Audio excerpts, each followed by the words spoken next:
രാഹുലും സതീശനും തിഹാർ ജയിലിലേക്കോ?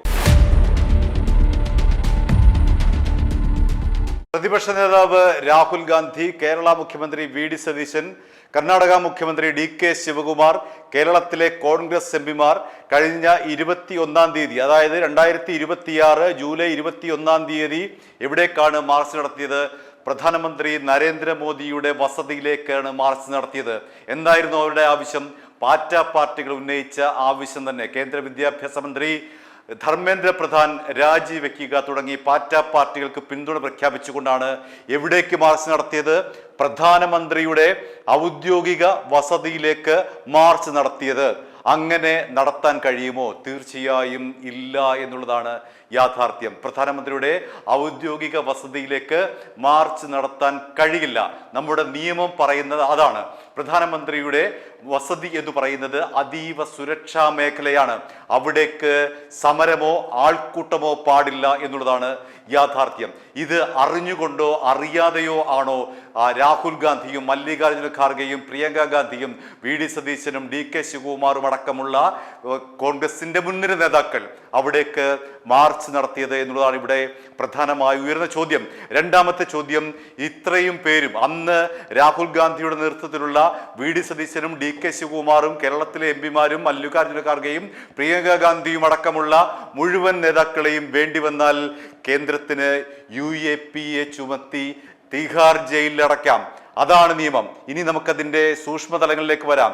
എവിടെയാണ് സമരം നടത്തുന്നത്? ഡൽഹിയിൽ ജന്തർ മന്ദറിൽ. അതായത് സമരം നടത്താനായി ഡൽഹിയിലെ ഏതെങ്കിലും തരത്തിലുള്ള പ്രതിഷേധം, രാജ്യത്തെ ഏതെങ്കിലും പാർട്ടിക്കുള്ള പ്രതിഷേധം ജനാധിപത്യപരമായി പ്രകടിപ്പിക്കാനും ഉള്ള ഒരു മേഖലയാണ് ജന്തർ മന്ദർ. ജന്തർ മന്ദറിൽ അവിടെയാണ് സമരം നടക്കേണ്ടത്. അവിടെ മാത്രമാണ് സമരം നടക്കേണ്ടത്. മാത്രമല്ല, ഇവിടെ പ്രധാനമന്ത്രി നരേന്ദ്രമോദിയുടെ ഔദ്യോഗിക വസതിയുടെ 1 കിലോമീറ്റർ ചുറ്റളവ് എന്ന് പറയുന്നത് അതീവ സുരക്ഷാ മേഖലയാണ്. ഇനി നരേന്ദ്രമോദിയെ പറയുമ്പോൾ നമ്മൾ സംഘിയാകുമോ എന്നായിരിക്കുമല്ലോ ചോദ്യം. വേണ്ട, നരേന്ദ്രമോദിയെ മാറ്റി നിർത്തി രാഹുൽ ഗാന്ധിയെ അവിടേക്ക് പ്രതിഷ്ഠിക്കാം. രാഹുൽ ഗാന്ധി പ്രധാനമന്ത്രിയാണെങ്കിൽ ഇതേ നിയമം തന്നെയാണ് രാഹുൽ ഗാന്ധിക്കും. അതായത് രാഹുൽ ഗാന്ധി പ്രധാനമന്ത്രിയായിരിക്കുന്ന ഔദ്യോഗിക വസതിക്ക് 1 കിലോമീറ്റർ ചുറ്റളവിൽ ആളുകൾക്ക് കയറാൻ പാടില്ല. അവിടേക്ക് പ്രതിഷേധം നടത്താൻ പാടില്ല. അവിടെ നിരോധിത മേഖലയാണ്. അവിടെ നിരവധി നിരോധിതമായിട്ടുള്ള നിയമങ്ങൾ നിലനിൽക്കുന്നു. അത് ലംഘിച്ചാൽ ഏത് സമയത്ത് വേണമെങ്കിലും UAPA അടക്കമുള്ള ഗുരുതരമായിട്ടുള്ള വകുപ്പുകൾ ചുമത്തി അറസ്റ്റ് ചെയ്ത് ജയിലിലിടാം എന്നുള്ളതാണ് യാഥാർത്ഥ്യം. ഇവിടെ 21-ാം തീയതി, അതായത് കോൺഗ്രസ് അധ്യക്ഷൻ മല്ലികാർജുന ഖാർഗെയുടെ ജന്മദിനമായിരുന്നു 21-ാം തീയതി. അദ്ദേഹത്തിന്റെ വസതിയിലേക്ക് രാഹുൽ ഗാന്ധി വരുന്നു. കേക്ക് കട്ടിങ് എന്നൊക്കെ പറഞ്ഞുകൊണ്ട് അവിടേക്ക് ഈ പാവപ്പെട്ട നമ്മുടെ കേരളത്തിലെ എംപിമാരെ വിളിച്ചു വരുത്തുന്നു. വി.ഡി. സതീശൻ മുഖ്യമന്ത്രി വിളിച്ചു വരുത്തുന്നു. ഡി.കെ. ശിവകുമാർ മുഖ്യമന്ത്രി വിളിച്ചു വരുത്തുന്നു. എന്നിട്ട് രാഹുൽ ഗാന്ധി പറയുകയാണ്, 500 മീറ്റർ ദൂരെയാണ് പ്രധാനമന്ത്രിയുടെ ഔദ്യോഗിക വസതി, നമുക്ക് അവിടേക്ക് മാർച്ച് നടത്താം. അത് നിയമവിരുദ്ധമാണ് എന്നുള്ള കാര്യം നമ്മുടെ മുഖ്യമന്ത്രി വി.ഡി. സതീശനെങ്കിലും അറിഞ്ഞിരിക്കണം. അതുകൊണ്ടാണ് അദ്ദേഹം പ്രിയങ്ക ഗാന്ധിയുടെ ബാക്കിൽ മുദ്രാവാക്യം വിളിക്കാതെ അങ്ങനെ കൈകെട്ടി നിന്നത്. നമ്മൾ ആ വിഷ്വൽ കണ്ടതാണല്ലോ. അദ്ദേഹത്തിന് അറിയാം ഇത് ഗുരുതരമായിട്ടുള്ള അച്ചടക്ക ലംഘനമാണെന്ന് വി.ഡി. സതീശനെങ്കിലും അറിയാമായിരിക്കാം. പക്ഷെ അദ്ദേഹം നിർബന്ധിതനായി അവിടേക്ക് പോവുകയായിരുന്നു.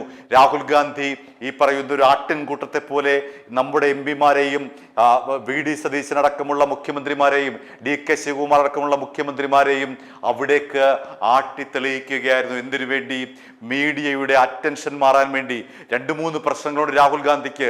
ഒന്ന്, തനിക്ക് ഭാര്യയും മകനുമുണ്ട് എന്ന് പറഞ്ഞുകൊണ്ട് വലിയ തോതിൽ സോഷ്യൽ മീഡിയയിൽ വ്യാപിക്കുന്നു. അത് തൻ്റെ വ്യക്തിപരമായിട്ടുള്ള ഇമേജിനെ തകർക്കും എന്ന് ബോധ്യപ്പെട്ടുകൊണ്ട് അതിൽ നിന്ന് ശ്രദ്ധ കേന്ദ്രീകരിക്കാനായി ഒരു കാരണവശാലും പോകാൻ പാടില്ലാത്ത പ്രധാനമന്ത്രിയുടെ ഔദ്യോഗിക വസതിയിലേക്ക് ഒരു നിയമവിരുദ്ധ മാർച്ച് സംഘടിപ്പിച്ചിരിക്കുന്നു. രണ്ടാമത്, ഈ പാർലമെന്റ് സമ്മേളനം എന്തിനാണ്? FCRA ഭേദഗതി പോലുള്ള ഏറ്റവും പ്രധാനപ്പെട്ട ബില്ല് അവതരിപ്പിക്കുന്ന ഒരു പാർലമെന്റ് സമ്മേളനമാണ്. FCRA ബിൽ ഭേദഗതിയിൽ നിന്നും രാജ്യത്തിന്റെ ശ്രദ്ധ മാറ്റാൻ വേണ്ടി രാഹുൽ ഗാന്ധി ചെയ്ത ഒരു മണ്ടത്തരമാണ്, അല്ലെങ്കിൽ അറിഞ്ഞുകൊണ്ട് ചെയ്തൊരു മണ്ടത്തരമാണ്, അല്ലെങ്കിൽ ബുദ്ധിപൂർവ്വം എടുത്തൊരു മണ്ടത്തരമാണ്. എവിടേക്ക്? നമ്മുടെ പ്രധാനമന്ത്രി നരേന്ദ്രമോദിയുടെ വസതിയിലേക്ക് മേഖലയിലേക്ക് മാർച്ച് എന്ന് പറയുന്നത്. ഇനി നമുക്കിതിന് നിയമവശങ്ങൾ നോക്കാം. ഒരു കാരണവശാലും ഇന്ത്യൻ പ്രധാനമന്ത്രിയുടെ വസതിയിലേക്ക് മാർച്ച് അനുവദിക്കുന്നതല്ല. കാരണം അവിടെ നിരോധിത മേഖലയാണ്. അവിടെ നിരോധനാജ്ഞ ഉള്ള മേഖലയാണ്. അതായത് 5 പേർ കൂടുതൽ കൂട്ടം ചേരാൻ കഴിയാത്ത മേഖലയാണ് പ്രധാനമന്ത്രിയുടെ വസതിക്ക് ചുറ്റും 1 കിലോമീറ്റർ ചുറ്റളവെന്ന് പറയുന്നത്.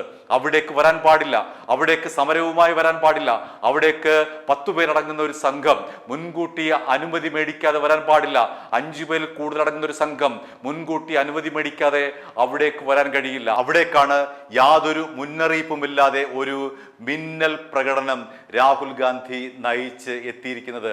ഇപ്പോൾ അദ്ദേഹത്തിന് എതിരായി നമ്മുടെ മുഖ്യമന്ത്രി VD സതീശനെതിരായി, DK ശിവകുമാറിനെതിരായി, മല്ലികാർജുന ഖാർഗെക്കെതിരായി, പ്രിയങ്ക ഗാന്ധിക്കെതിരായി, അവർ പങ്കെടുത്ത മുഴുവൻ എംപികൾക്കുമെതിരായി എന്തു ചുമത്താം? UAPA അടക്കമുള്ള ഗുരുതരമായ വകുപ്പുകൾ ചുമത്താം. അത്തരത്തിലുള്ള സുരക്ഷാ മേഖലയിലേക്കാണ് ഇവർ കടന്നു കയറിയിരിക്കുന്നത്. ഇനി എന്തെല്ലാം വകുപ്പുകളാണ് ഇവർക്കെതിരെ ചുമത്താൻ കഴിയുന്നത്? BNS ഭാരതീയ ന്യായ സംഹിത പ്രകാരം 189 വകുപ്പ് നിയമവിരുദ്ധമായ സംഘം ചേരൽ, 221 വകുപ്പ് ഔദ്യോഗിക കൃത്യനിർവഹണം തടസ്സപ്പെടുത്തൽ, പ്രധാനമന്ത്രിയുടെ ഔദ്യോഗിക കൃത്യനിർവഹണം തടസ്സപ്പെടുത്തലാണ് അദ്ദേഹത്തിന്റെ ഔദ്യോഗിക വസതിയിലേക്കുള്ള മാർച്ച്. 285 BNS റോഡ് തടഞ്ഞ് മാർഗ തടസ്സം സൃഷ്ടിക്കുക എന്നുള്ളത്, അത്രയും വകുപ്പ് പ്രകാരം കേസെടുക്കാം. ഇനി മറ്റൊരു ഗുരുതരമായ വകുപ്പുണ്ട്. അതെന്താണ്? ആർട്ടിക്കിൾ 164(3) എന്താണ് പറയുന്നത്? അവിടെ കൃത്യമായിട്ടുള്ള സത്യപ്രതിജ്ഞാ ലംഘനമാണ്. ആർട്ടിക്കിൾ 164(3). എങ്ങനെയാണ് ഒരു MP സത്യപ്രതിജ്ഞ ചെയ്യുന്നത്? ഭരണഘടനയെ മുൻനിർത്തി അദ്ദേഹം സത്യപ്രതിജ്ഞ ചെയ്യും. ഒപ്പം പറയുന്നത് എന്താണ്? നീതിന്യായ വ്യവസ്ഥിതി പാലിക്കാൻ ഞാൻ ബാധ്യസ്ഥനാണ്. ഇതാണ് സത്യപ്രതിജ്ഞയിൽ പറയുന്നത്. പക്ഷേ ഇവിടെ നിയമം ലംഘിച്ചിരിക്കുകയാണ്. അങ്ങനെ MP-മാർ സത്യപ്രതിജ്ഞാ ലംഘനം നടത്തിയിരിക്കുകയാണ്. അതുകൊണ്ട് തന്നെ അവർക്കെതിരെ കേസെടുക്കാവുന്നതാണ്. UAPA ചുമത്തിക്കഴിഞ്ഞാൽ സ്വാഭാവികമായും അവരുടെ സ്ഥാനം നഷ്ടപ്പെട്ടു പോകും. അതായത് ഒരു MP-ക്ക് മേൽ, ഉദാഹരണമായി ഇവിടെ നിന്ന് പോയിട്ടുള്ള ഏതെങ്കിലും ഒരു MP, ഡീൻ കുര്യാക്കോസിനെ ഉദാഹരണമായി എടുക്കാം, അദ്ദേഹത്തിന് മേൽ ഈ UAPA ചുമത്തിക്കഴിഞ്ഞാൽ അദ്ദേഹത്തിന്റെ MP സ്ഥാനം സ്വാഭാവികമായി നഷ്ടപ്പെടും. അങ്ങനെ കേരളത്തിൽ നിന്നുള്ള മുഴുവൻ MP-മാരുടെയും മന്ത്രിമാരുടെയും, PC വിശ്വനാഥ് അടക്കമുള്ള മന്ത്രിമാരുടെയും, നമ്മുടെ മുഖ്യമന്ത്രിയും അതേപോലെ കർണാടക മുഖ്യമന്ത്രി അടക്കമുള്ളവരുടെ, പ്രിയങ്ക ഗാന്ധിയുടെ അടക്കമുള്ളവരുടെ മുഴുവൻ MP സ്ഥാനം നഷ്ടപ്പെടും. രാഹുൽ ഗാന്ധിയുടെയും MP സ്ഥാനം നഷ്ടപ്പെടും. ചുരുക്കത്തിൽ നരേന്ദ്രമോദിയുടെ കരുണയിലാണ് ഇപ്പോൾ കോൺഗ്രസ് നിൽക്കുന്നത്. അദ്ദേഹത്തിന് ഏത് സമയത്ത് വേണമെങ്കിലും, അദ്ദേഹത്തിന്റെ ഓഫീസിന് ഏത് സമയത്ത് വേണമെങ്കിലും ഈ പറയുന്ന അതിക്രമിച്ച് കടക്കൽ നിയമപ്രകാരം അല്ലെങ്കിൽ നിരോധിത മേഖലയിലേക്ക് അതിക്രമിച്ച് കടന്നു എന്നുള്ള കുറ്റം ചുമത്തിക്കൊണ്ട് ഇത്രയും പേരെ ജയിലിലേക്ക് അയക്കാമെന്നുള്ളതാണ് യാഥാർത്ഥ്യം. അതുകൊണ്ട് രാഹുൽ ഗാന്ധി ഉൾപ്പെടെയുള്ള കോൺഗ്രസ് നേതാക്കൾ അന്ന് സമരം ചെയ്ത, അന്ന് പ്രകടനം നടത്തിയ മുഴുവൻ പേരെയും ഒറ്റയടിക്ക് വേണമെങ്കിൽ പ്രധാനമന്ത്രിയുടെ ഓഫീസിന് ഈ UAPA ചുമത്തി അവരുടെ പദവി ഇല്ലാതാക്കി അവരുടെ പദവി റദ്ദാക്കാൻ കഴിയുമെന്നുള്ളതാണ് നിയമത്തിലെ പഴുത്. ഇനി SPGയുടെ വക, സ്പെഷ്യൽ പ്രൊട്ടക്ഷൻ ഗ്രൂപ്പാണല്ലോ SPG, ആ SPGയുടെ വക വേറെ വകുപ്പുകളുണ്ട്. അതിക്രമിച്ച് കടക്കുന്നതടക്കമുള്ള SPGയുടെ 988 എന്ന് പറയുന്ന ആ പ്രോട്ടോകോൾ പ്രകാരം അല്ലെങ്കിൽ ആ വകുപ്പ് പ്രകാരം നിരോധിത മേഖലയിലേക്ക് ആർക്കും കടന്നു വരാൻ കഴിയില്ല എന്നുള്ളതാണ്. അഥവാ വന്നാൽ വെടിവെക്കാൻ പറ്റും. അതായത് ആ 1 കിലോമീറ്റർ ചുറ്റളവിന് അടുത്തേക്ക് വന്നാൽ, ആ സംഘടിതമായി വന്നാൽ SPGക്ക് അവരെ വെടിവെച്ച് കൊല്ലാനുള്ള അധികാരമുണ്ട്. അത്തരത്തിൽ SPGയുടെ വക പ്രത്യേക വകുപ്പ്, അങ്ങനെ നിരവധി വകുപ്പുകളാണ് രാഹുൽ ഗാന്ധിക്ക് അതേപോലെ VD സതീശനും അന്ന് സമരത്തിൽ പങ്കെടുത്ത മുഴുവൻ പേർക്കും ഒരു വാള് പോലെ അവരുടെ തലയിൽ തൂങ്ങുന്നത്. ആ വാൾ ഏത് സമയത്ത് വേണമെങ്കിലും വീഴ്ത്താം. അതാണ് ഇവിടെ മോദിയുടെ പക്കലുള്ള ഏറ്റവും വലിയ ആയുധം. നമുക്കറിയാമല്ലോ, EDയെ ആക്രമിച്ച കേസ് മെയ് മാസം 27-ാം തീയതി പ്രതിപക്ഷ നേതാവ് പിണറായി വിജയന്റെ വീട്ടിൽ മകൾ വീണയ്ക്ക് എതിരായി എൻഫോഴ്സ്മെന്റ് ഡയറക്ടറേറ്റ് അന്ന് റെയ്ഡ് നടത്തിയല്ലോ. ആ റെയ്ഡ് കഴിഞ്ഞ് വന്ന ED ഉദ്യോഗസ്ഥരെ കാറടക്കം ആക്രമിച്ചല്ലോ. ആ കേസിൽ എന്താണ് നിലനിൽക്കുന്നത്? രാജ്യദ്രോഹ കുറ്റമാണ് നിലനിൽക്കുന്നത്. അത്തരത്തിലുള്ള EDക്കെതിരെ പോലും ആക്രമിച്ചാൽ വലിയ തോതിലെ കുറ്റം ചുമത്താവുന്ന ഒരു രാജ്യമാണ് ഇന്ത്യ.